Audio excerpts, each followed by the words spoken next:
नमस्कार। आज का मोटिवेशनल वीडियो है युवा या और स्पिरिचुअलिटी या यूथ और स्पिरिचुअलिटी। तो स्पिरिचुअलिटी कल मैंने इसी टॉपिक पर बोला था क्योंकि वो सही ढंग से पूरा बन नहीं पाया वीडियो। आज मैं वापस से इस पर चर्चा करूँगा। तो यूथ और स्पिरिचुअलिटी ये दोनों चीज़ें एक दूसरे से के लिए बहुत महत्वपूर्ण है। यदि आप पर्सनली मुझसे पूछना चाहें तो मैं ये कहूँगी कि बचपन से ही आध्यात्म से बच्चे को जोड़ना चाहिए, क्योंकि बचपन जो है ना वो इतना पवित्र होता है, इतना सरल होता है कि वो जल्दी चीज़ों को एक्सेप्ट कर लेता है। पहले आपने देखा होगा, एक समय ऐसा था जहाँ पर छोटी छोटी कन्याओं का विवाह कर दिया जाता था। आप यदि उस चीज़ को देखें तो वहाँ पर एक चीज़ निश्चित रूप से आज के समय से बेहतर थी। वो क्या चीज़ बेहतर थी? बेहतर ये थी कि वो दिल से जो है अपने संबंध को स्वीकार कर लेती थी, चाहे वो संबंध कितना भी अच्छा हो या बुरा हो। ये तो प्लस पॉइंट था, क्योंकि जब व्यक्ति परिपक्व होता है तो वो अपने अपने विचारों से सही और गलत का निर्णय ले सकता है। लेकिन उस समय उनके लिए निर्णय की भी कोई बात नहीं होती थी। दूसरी, वो जैसा उन्हें बताया जाता था उसको स्वीकार करती थी। यानी बचपन जो होता है वो बहुत शुद्ध होता है। वहाँ जो आप डालेंगे उसका प्रभाव स्थायी रूप से पड़ जाता है। तो बचपन से ही अच्छी आदतें बचपन से ही डलना चाहिए, क्योंकि आध्यात्म है क्या? आध्यात्म तो जुड़ा ही जो है आत्मा से है। जो सबसे पहले जो हमारे विकास की परंपरा को चलाने की जो प्रक्रिया है वो है आध्यात्म। क्योंकि भाई विकास कैसे हुआ, संसार का विकास कैसे हुआ, ये आध्यात्म से जुड़ी हुई बात है। और ये आध्यात्म से जुड़ी हुई बात है। यदि बचपन से बच्चों को थोड़ी थोड़ी बताई जाए, उसे बचपन से जोड़ा जाए, उसे बचपन से पूजा की पद्धति से जोड़ा जाए और अन्य चीज़ों से जोड़ा जाए, तो वो अच्छी चीज़ है। लेकिन आध्यात्म के साथ जो और सारी चीज़ें हैं, जो विसंगतियाँ आ रही हैं, उनसे ना जोड़ा जाए। विसंगति कैसी है? यानी जो हम कभी कभी बच्चों को जाने अनजाने ऐसे गुरुओं के पास ले जाते हैं जिनका खुद को पता नहीं है, लेकिन हम ऐसे कहीं ले गए जहाँ ले जा कर के वो बच्चे को कुछ उल्टी सीधी चीज़ें बताने शुरू कर दिया। वो नहीं। आध्यात्म का मतलब है सही ढंग से जो हमारे आधार ग्रंथ हैं, वैदिक ग्रंथ हैं, जो हमारे जो स्पिरिचुअलिटी के जितने भी साधन हैं, उनका ज्ञान बच्चों को कराना, उनसे जोड़ना, उनका सही ज्ञान देना, गलत ज्ञान नहीं, सही ज्ञान। और थोड़ा थोड़ा उनको छोटी छोटी चीज़ें उनको सिखाना बहुत ज़रूरी है। मैं आपको एक ऐसा बिल्कुल सच बता रही हूँ। मुझे बचपन से जोड़ा गया, क्योंकि मेरे घर में जो है ये सभी गुरुओं का आना जाना था। मेरे घर में मेरे बाबा जो थे वो भागवत वक्ता थे, और परिवार में जो मेरी बुआ जी थी उन्होंने पूरा जीवन भगवान को समर्पित कर दिया था। जो बड़े बड़े संत महात्मा हमारे परिवार में आते रहते थे, तो हमने बड़े बड़े संतों से जुड़ने का मौका मिला। तो उन संतों के माध्यम से बहुत सारी चीज़ें भी जानने का मौका मिला। 3 साल की अवस्था में ही जो है दीक्षा दिला दी गई। उसका परिणाम क्या हुआ? परिणाम ये हुआ कि जो आध्यात्मिक चीज़ें हैं, जो चीज़ें का ज्ञान व्यक्ति को बड़ी एज में जाकर के होता है, वो मुझे बचपन से होने लगा। क्योंकि मैं बचपन में व्यक्ति को जब घर के अंदर महात्मा आ रहे हैं, संत आ रहे हैं, भागवत हो रही है, रामायण हो रही है, रामचरितमानस हो रही है, अ, अभी आप रामभद्राचार्य जी के बारे में सुन रहे हैं। एक समय ये था कि मैं तो उस समय 8-10 साल की रही होंगी। ये जब मथुरा आते थे, ये हमारे परिवार में भी आए हैं, और हम इन्होंने हमें आशीर्वाद भी दिया है। हमें जाने का मौका मिला। कृपालु जी महाराज हमारे जो है कुलगुरु हैं, उनका उनका हमें बराबर संग हमें मिलता था। अन्य अखंडानंद जी महाराज, अन्य संत बहुत सारे संतों का हमें जो है वो अ, आशीर्वाद भी मिला और उनका उनका साथ भी मिला। तो बहुत सारी चीज़ें, बहुत सारी चर्चा हमको सुनने को मिली। बचपन में लोग ये सोचते हैं कि बच्चे जो हैं क्या ध्यान दे रहे होंगे, भागवत हो रही है, बच्चे इधर उधर खेल कूद रहे हैं, तो क्या पता है कि कोई क्या चल रहा है, ऐसा उनका अनुमान होता है। लेकिन जो बच्चे का मन होता है वो ज़्यादा कोमल होता है, ज़्यादा चीज़ों को ग्रहण करता है। और वो चीज़ मेरे साथ हुई, मुझे उन सब चीज़ों से अटैचमेंट होने लगा। और जब मैं 10th में थी तो मैं गीता को जब मैं अध्ययन करने लगी, तो मेरे पिता को ये चिंता हुई कि कहीं ये ऐसा ना हो कि ये भी सन्यासी हो जाए। उन्होंने उस मेरी जो मैंने जो गीता का अध्ययन किया, उस पर जो टीका लिखने का शुरू किया, उन्होंने उठा कर के उसको कहीं हटा दिया। मुझे नहीं मालूम वो कहाँ रखी है या नहीं है, नहीं मालूम। तो उन्होंने उसको हटा दिया और फिर कोशिश उनकी ये रहती थी कि मैं कभी भी अपने जो मेरी बुआ जी जिन्होंने संन्यास ले लिया था, या मेरे घर में आने वाले जो संत महात्मा हैं, मैं उन लोगों की चर्चा में ज़्यादा ना बैठूं, मैं कीर्तन में ज़्यादा ना बैठूं। तो वो हमेशा उनकी वही रहती थी कि ये कम से कम उस चर्चा में शामिल हो।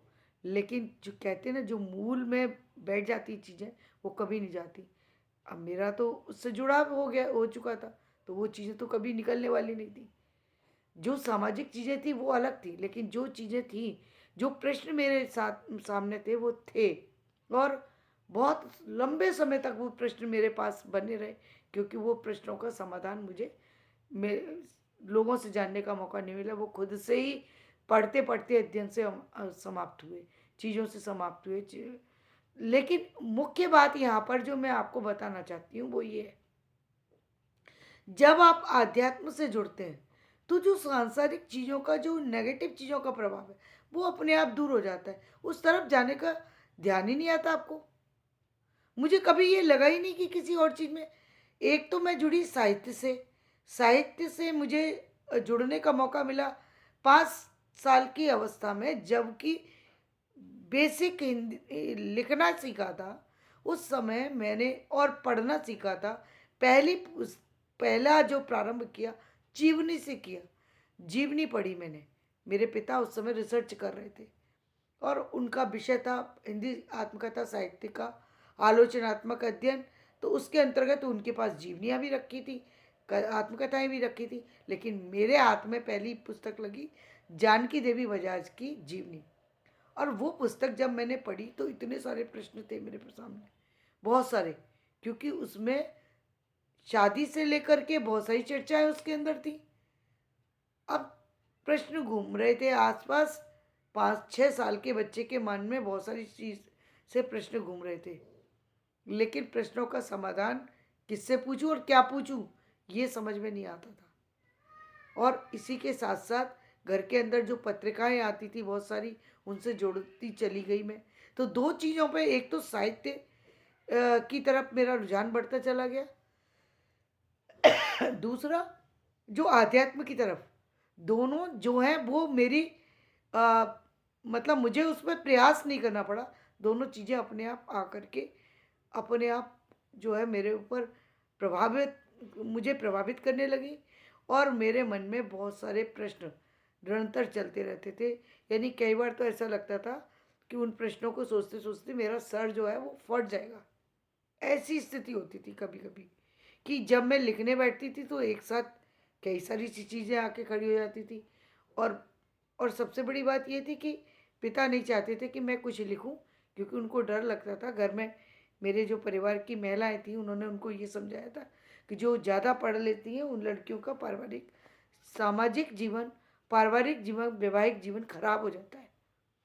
तो इसलिए मेरे पिता इस बात से डरते थे कि मेरी एक बेटी है और इसका कहीं वैवाहिक जीवन खराब ना हो जाए। इसलिए वो नहीं चाहते थे कि मैं ज़्यादा पढ़ूँ लिखूँ, या मैं ज़्यादा जो है वो आध्यात्म से जुड़ूँ, क्योंकि उनको डर था कि कहीं मैं सन्यासी ना हो जाऊँ। तो दोनों ही डर उनके अंदर थे, और जिसके कारण से वो मुझे इन दोनों चीज़ों से अलग करना चाहते थे।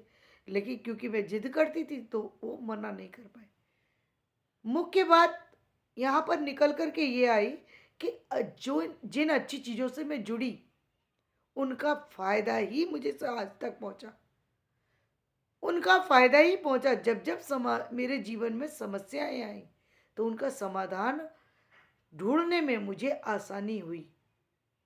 जब मुझे किसी और की सहायता लेने की ज़रूरत नहीं पड़ी, मैं समाधान कर पाई, इसलिए कर पाई क्योंकि वो सारी चीज़ें जो हैं वो मैं अपने से हल करना जो है, एक तो व्यवस्था थी, एक तो ये था कि परिवार की कहीं न कहीं जो है प्रतिष्ठा का प्रश्न हो जाता है। दूसरी बात, वो चीज़ें मुझे समाधान दे भी देती थी, कहीं न कहीं, समाधान दे भी देती थी। अब वो किस तरीके से ये बताना तो पॉसिबल नहीं है, लेकिन समस्याओं का समाधान मुझे मिला। इसका मतलब ये हुआ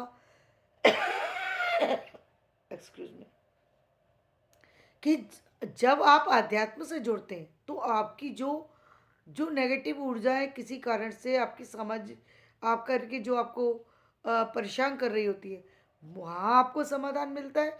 यानी आप उन समस्याओं से निकल जाते हैं, और जो आपकी और तरह की समस्याएँ होती हैं, जो वो भी समस्याओं का समाधान आपकी जो जो आप साहित्य को पढ़ते हैं।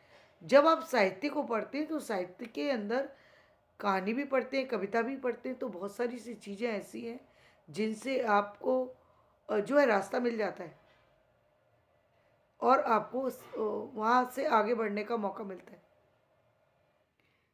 और जब आप इन चीज़ों से नहीं जुड़े होते हैं, तो आपको जो है उन चीज़ों का जो है आसानी से रास्ता नहीं मिल पाता। जैसे आप